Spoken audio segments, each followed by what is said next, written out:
डमरू बाजल बा। कैसे?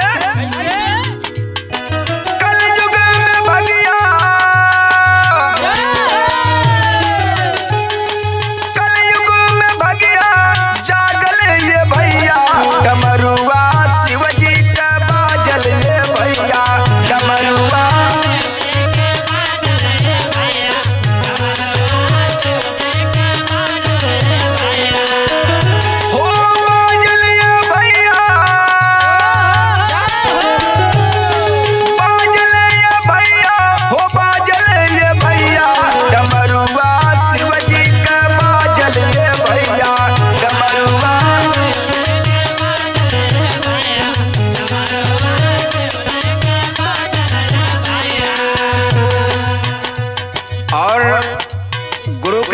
डमरू बाजल बा। यही से साहब भैया बतौने कि गुरु के आपन मान के अपने मन के मंदिर में बसावा। कैसे?